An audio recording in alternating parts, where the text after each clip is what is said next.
¿Qué tal? Saludos, bienvenidos a En Portadas. Viernes 29 de julio, como siempre, vamos a comentar las noticias que trae en su primera página el diario La Región. Lo hacemos hoy, acompañados de Lalo Gómez. ¿Qué tal? Hola, ¿qué tal? Muy buenas. Bienvenido. Muchas gracias. Antonio Vallejo, ¿cómo estás? Muy bien, un placer. Yago Tavares, bienvenido. Hola, Kik.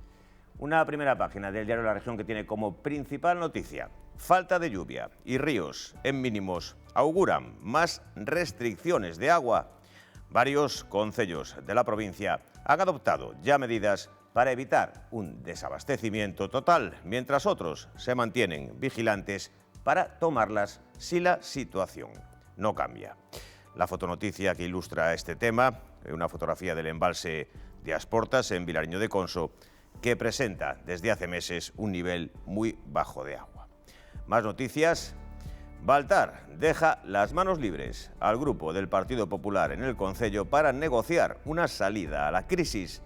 Ten autonomía para decidir, dice el presidente del partido sobre la posible moción de censura. El PSOE de la Diputación retira una moción contra Tellado y Prado. Además, detectado el primer caso en Ourense de viruela símica que se trató a domicilio. El empleo que registra en la provincia los mejores datos desde la crisis de 2008. Las vías ourensanas que esperan casi 135.000 desplazamientos en el relevo vacacional. El Parlamento catalán que aparta a su presidenta acusada de corrupción. Y la nueva tasa a la banca que gravará sus comisiones e intereses con el 4,8%. Arriba el encuentro en la Moncloa entre Alfonso Rueda y Pedro Sánchez. Rueda reclama a Sánchez agilidad en las ayudas por los incendios y además hoy con el periódico La Revista con el protagonismo para Nuria Lago, pintora de paisajes de mente y espíritu. Bueno, si os parece comenzamos analizando el tema de la sequía, un problema que tenemos hoy y que se va a agravar en el futuro, entiendo, ¿no?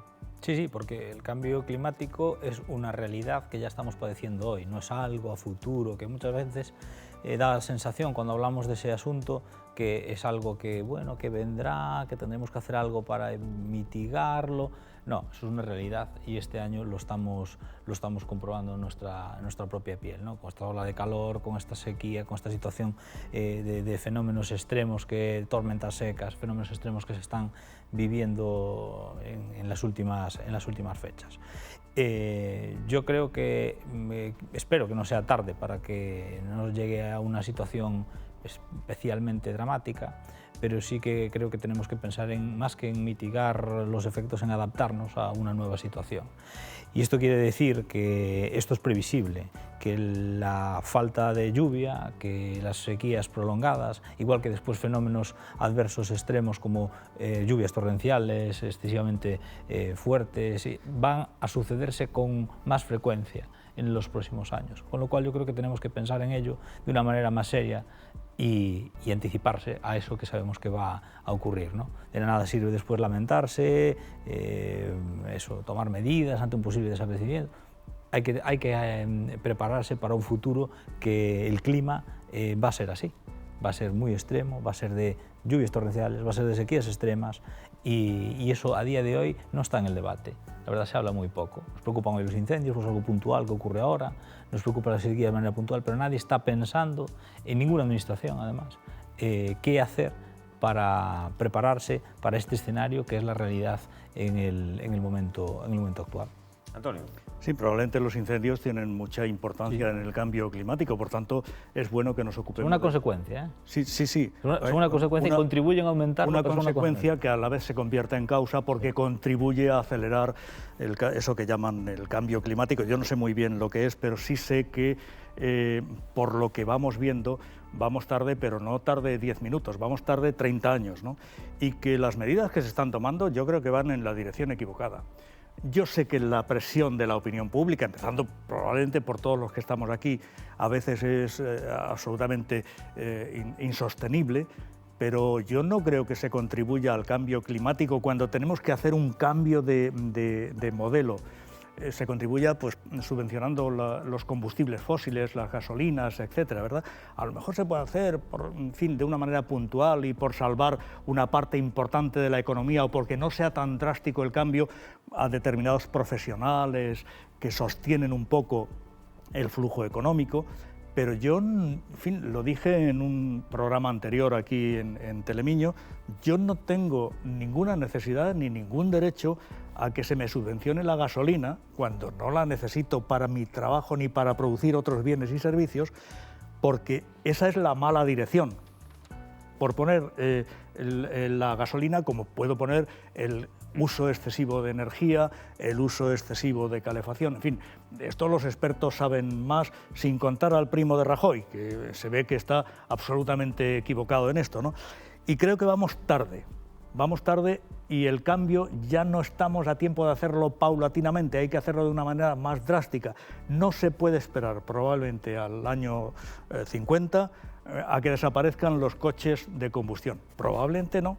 Probablemente tienen que desaparecer en el año 30, no lo sé, pero algo tenemos que hacer, no España, me refiero al mundo occidental sobre todo y a las grandes potencias que son las que realmente tienen algo que decir en este sentido, porque a lo mejor estamos pidiendo que para que no haya cambio climático los de un país sudafricano que apenas consume pues se sacrifiquen.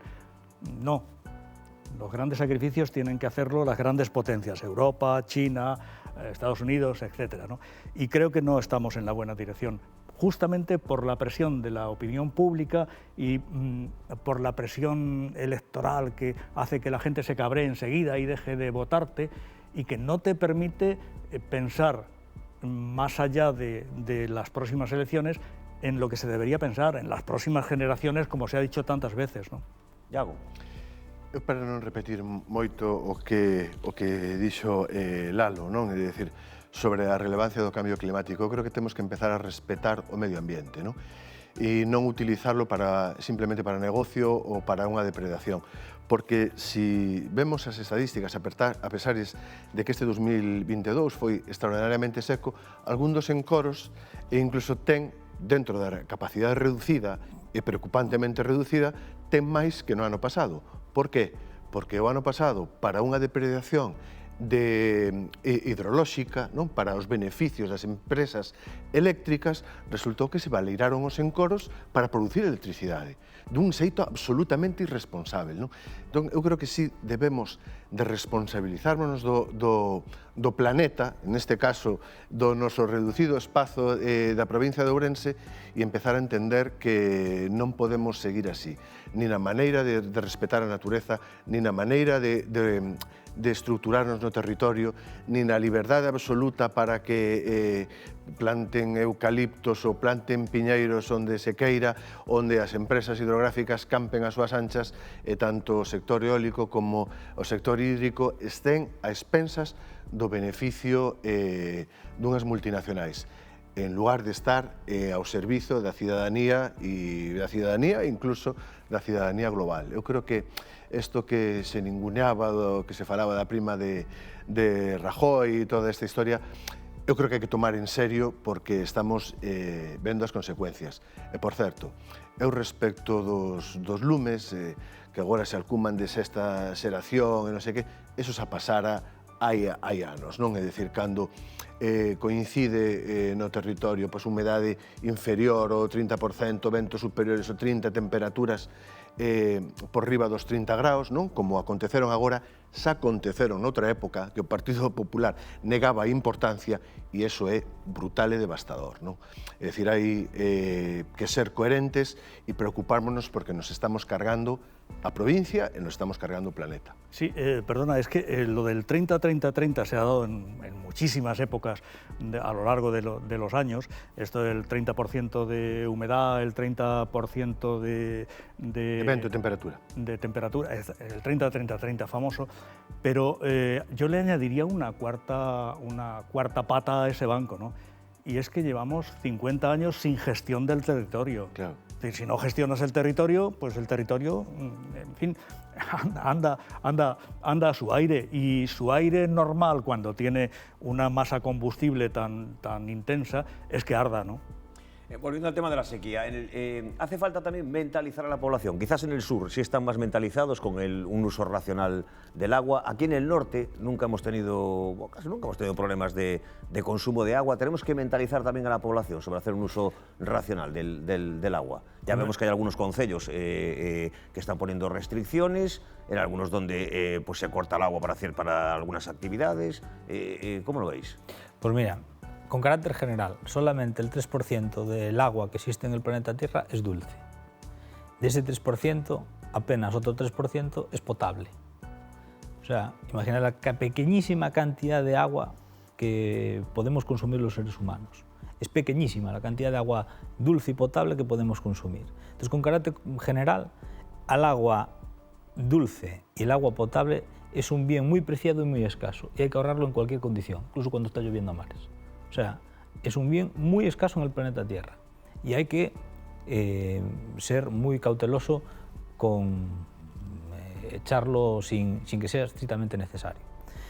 Eso por una parte. En nuestro territorio, cuando hablamos del norte, bueno, en el norte hay que hacer diferencias. Estamos en el norte, obviamente el norte geográfico de la península ibérica, pero estamos en el sur de la Comunidad Autónoma de Galicia, donde no es un problema nuevo, ahora está exacerbado, pero es un problema de sequía, existe desde hace bastante tiempo, y muchas localidades lo lógico era que tuvieran problemas en su red de abastecimiento a partir del mes de agosto, septiembre. Septiembre era cuando podía haber problemas, pero es que estamos hablando de que aún no acabamos el mes de julio y ya existen problemas y ya existen algunos cortes en algunas villas y en algunas pequeñas aldeas de nuestra provincia. Eso significa que el problema se adelanta mucho, con lo cual obviamente claro que hay que llamar a la responsabilidad de la población, ¿no? Y como decía antes en la intervención anterior, lo que hay es que prepararse para esta situación que va a producirse cada vez más en el futuro, ¿no? Cada vez hay sistemas que pueden ser más eficientes, que se pueden permitir ahorrar agua en cada domicilio. También los ayuntamientos tienen que ser más eficientes en la captación del agua, en la potabilización del agua. Y en eso, como digo, no se está en ese debate, ni se plantea, ni hoy es la principal preocupación. Y yo creo que es una de las prioritarias que debemos tener, sobre todo en zonas como el sur de Galicia, donde, como digo, el problema se está aumentando, ¿no? Y lo que decía, sí, hay que insistir siempre pero siempre, en cualquier condición, a que todas las personas sean responsables en el consumo de agua. Antonio. Bueno, yo te respondo directamente a la pregunta. ¿Hay que economizar agua? Sí. ¿Hay que hacerlo mediante la mentalización de la población? Agua y energía, ¿eh? Agua y energía. ¿Hay que hacerlo mediante la mentalización y la educación de la población? Sí. ¿Es suficiente? No. ¿Hay que imponer desde las administraciones restricciones cuando sean necesarias? Radicalmente sí, aunque eso entre otra vez en contradicción con los intereses electorales. Y a la hora de la gestión de los recursos hídricos, antes aludía al desembalse que se produjo el año pasado completamente ilegal. Yo no creo que eso esté en las concesiones. Si eso no lo contemplan las concesiones, los concesionarios han cometido una ilegalidad. Y si lo contemplan las concesiones, hay que acabar con esas concesiones ya, porque eso es absolutamente una aberración. También por ahí hay que vigilar mucho y vigilar de una manera que las sanciones desincentiven el delito, porque si no, si la sanción, en fin, es menos gravosa que el beneficio que puedes obtener, pues no vamos a ninguna parte, ¿no? Está claro. Iago. Bueno, eu creo que sí, pero hai que predicar co exemplo. Eu creo que boa parte da ciudadanía estamos concienciadas do uso racional da auga, ¿no?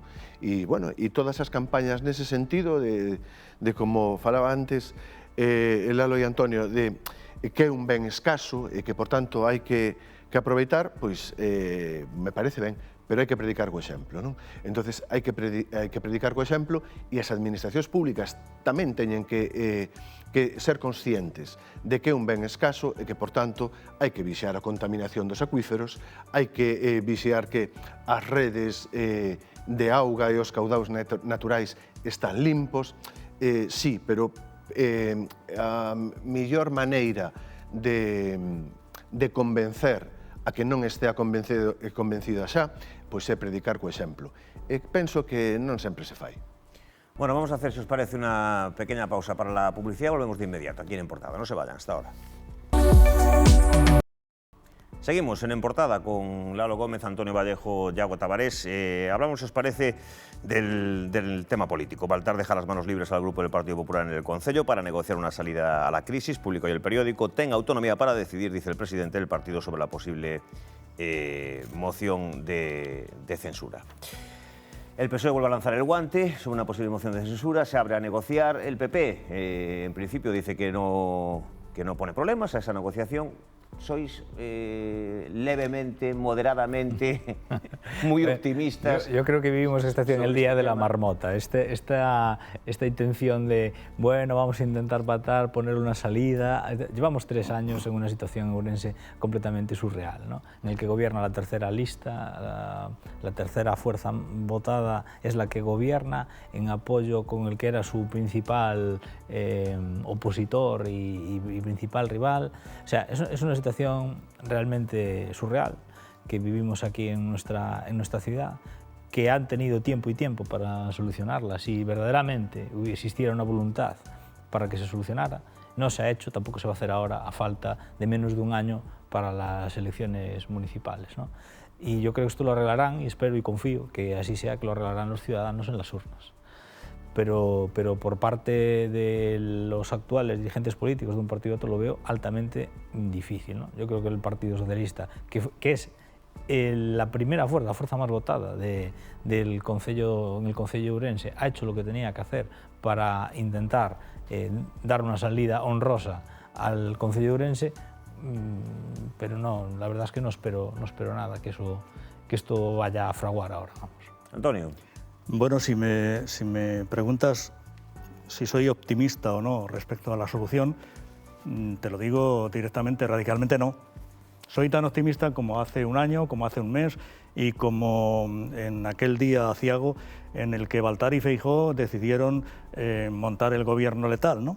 En fin, esto no tiene solución. Creo que Jácome va a gobernar hasta el final, bueno, gobernar entre comillas, va a estar ahí hasta el final de la legislatura. 10 meses quedan todavía.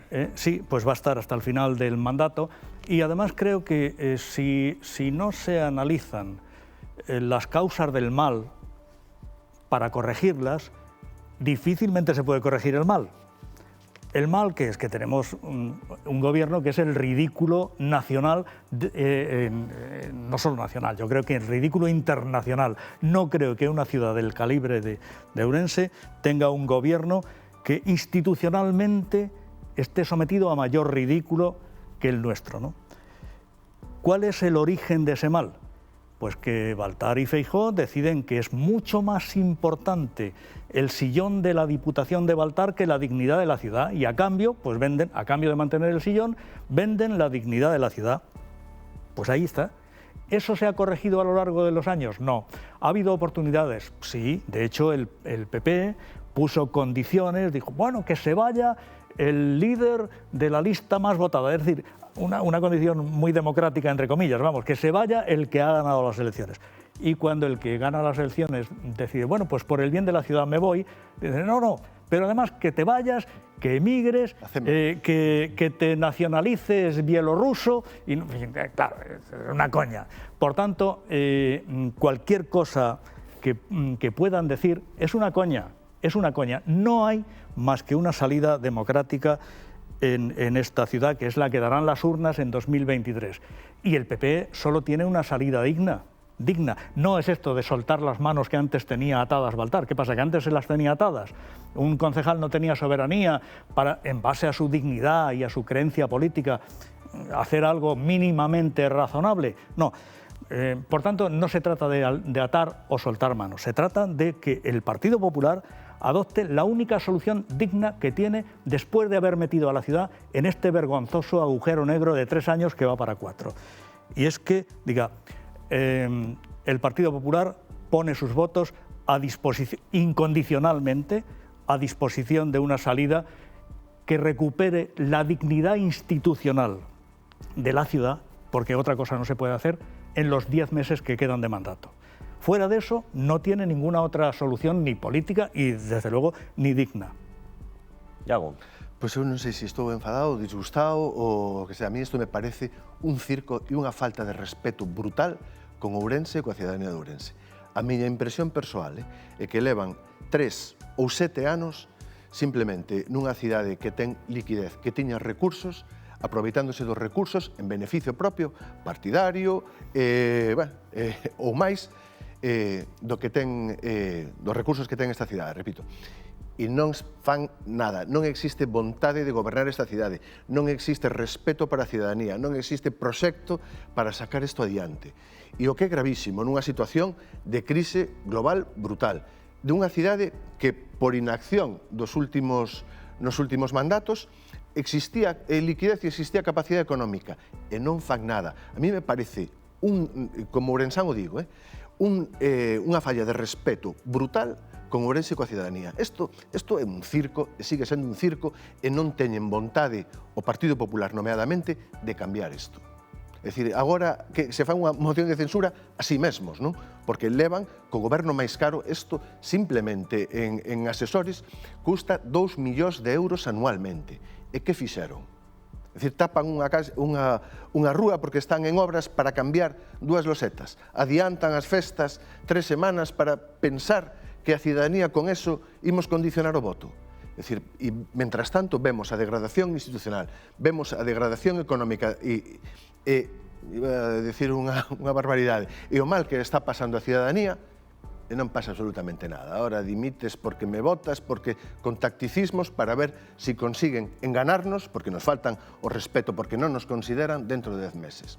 Mira, que se deixen de bromas, e que empecen a respetar a cidadanía, e eu en este momento creo que ni moción de censura ni farrapos de gaitas, que se aparten e que deixen de tocar as narices. E desde logo, un dos causantes de toda a situación na que está en Ourense, que agora se presente como Salvador, xa me parece a guinda de todo este despropósito. Desde logo, eu o digo, como ourensán, eu me sinto, que me falta un respeto. E isto é un episodio máis deste circo que, como comentaba Antonio, somos o FMRIR, non sei, do mundo mundial de parte da Vía Láctea. Jácome daba el otro día por amortizado el mandato. Decía que con las modificaciones de crédito aprobadas, las obras que estaban pendientes de ejecutarse, que estos 10 meses que prácticamente no valían para nada. No, el mandato está amortizado desde el pacto de 2019, ¿no? Desde ese mismo momento el mandato estaba amortizado. Y no es culpa de Jácome, ¿eh? Jácome no ha engañado a nadie. No. Jácome es exactamente lo que fue en la oposición y hace exactamente lo que anunció que iba a hacer. Por tanto, te puede gustar o no, a mí no me gusta. Pero no puedo decir que es incoherente, los incoherentes son los demás. Los incoherentes son los que lo han convertido en alcalde y los que lo mantienen durante 3 años y medio y además ahora están tonteando con esto de soltarle las manos a no sé quién para ver si hace otra cosa distinta de la que había hecho en los últimos años. Por tanto, Jácome no es el culpable, dejemos de mirar el dedo cuando nos señalan la luna, porque la culpa no está en el dedo, sino en lo que el dedo señala. Y el dedo señala al Partido Popular, al señor Baltar y al señor Feijóo.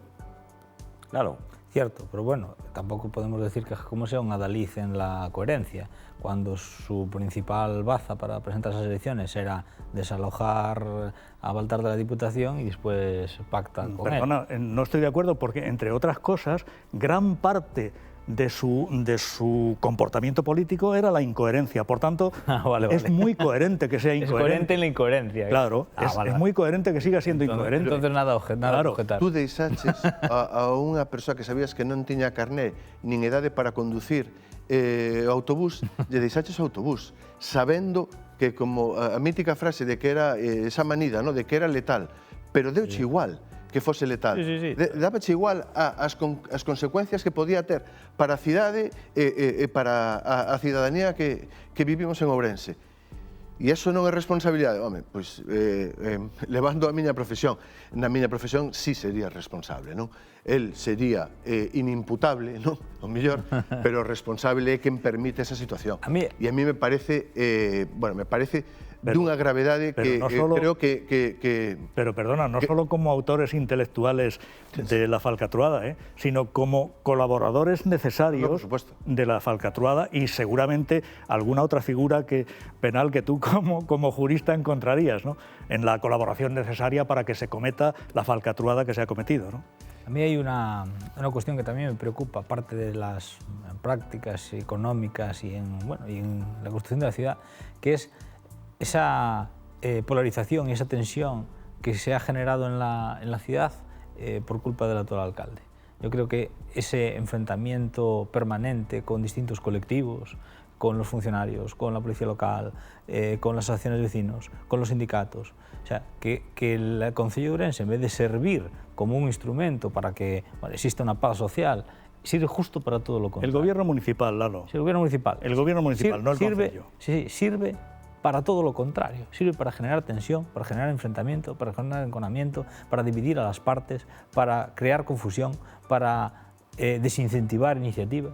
O sea, sirve para todo lo contrario de lo que debe ser, al margen de las inversiones, que algunas estarán bien, otras estarán mal. Eso a mí me preocupa mucho, me preocupa máis incluso que las inversiones. E ao mesmo tempo que temos unha cidade paralizada, é dicir, de obras estructurais, de unha reforma real da cidade, non existe. Entonces estamos entretidos en en cosas que non son menores, porque eu creo que a democracia son formas, a democracia é respeto, e eso tamén o temos perdido, pero estamos a falar deso en lugar de estar para prepararnos para superar o que nos ven encima.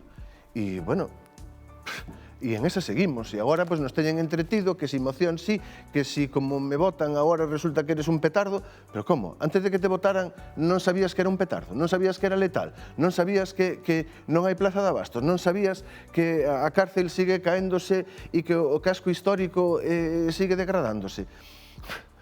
Pero ¿a qué estamos? Un argumento que me gustó, que utilizó antes el compañero de tertulia, es que, claro, el Partido Popular tiene muy difícil aceptar una moción de censura contra el gobierno municipal, porque ellos son el gobierno municipal. Claro, en fin, censurarse a sí mismo, en fin, yo comprendo que requiere de una cierta grandeza intelectual que estos no tienen. Bueno, nos quedan 3 minutos, 1 minuto para cada uno. Me gustaría que comentarais. El periódico publicó hoy El Empleo registra en la provincia los mejores datos desde la crisis de 2008.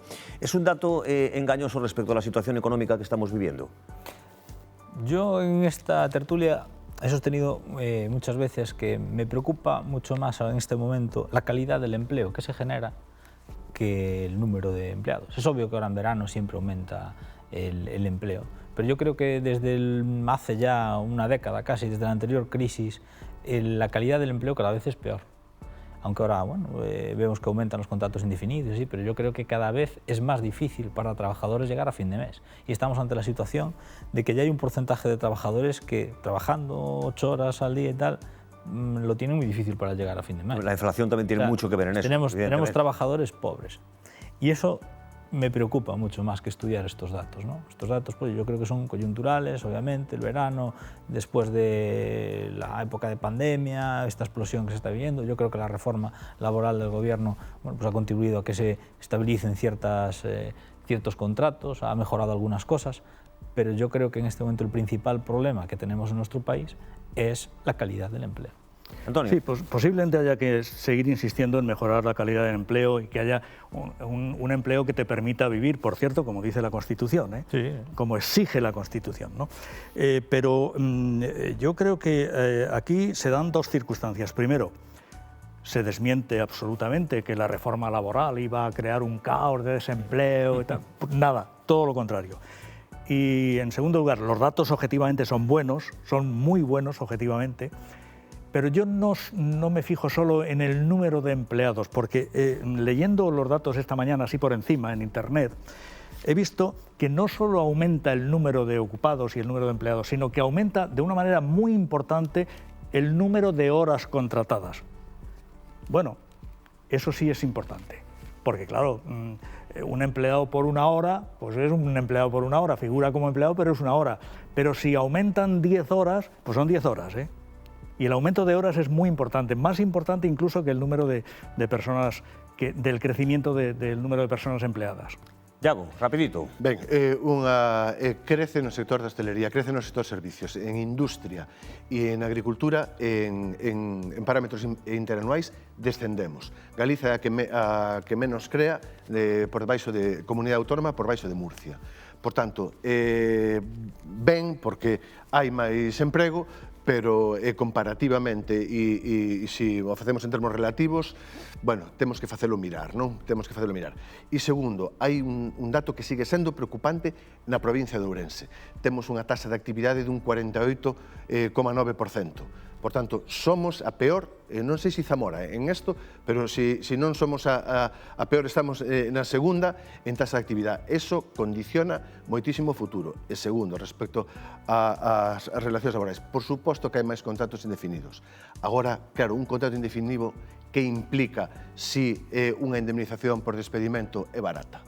É dicir, eu contrato, sí, contrato indefinido, pero aos 3 meses te boto á rúa con 4 cadelas. Sí, pero... En eso é máis aparente que real. Hai que analizar a duración dos contratos indefinidos e mentras non se eleven ou non se recupere o que quitou Rajoy respecto ás indemnizacións por despedimento, entón estaremos nos facendo trampas ao solitario. Sí, pero una cosa que es que de verdad que a veces decimos, como no es lo óptimo, vamos a renunciar a la pequeña mejora. Yo no estoy de acuerdo con eso. Yo creo que muchas veces, casi siempre en esta vida, hay que renunciar al 100% de la utopía para alcanzar el 50% de lo posible, ¿no? Sí. Pues con esa reflexión... 20 anos traballados te piran muy barato. Con esa reflexión tenemos que terminar. Muchísimas gracias a los tres. Salva Gómez, muchas gracias. Antonio Valle, muchísimas gracias. Yago Tavares, muchísimas gracias. Muchas gracias. A ustedes, muchas gracias, como siempre, por la atención prestada. Saludos.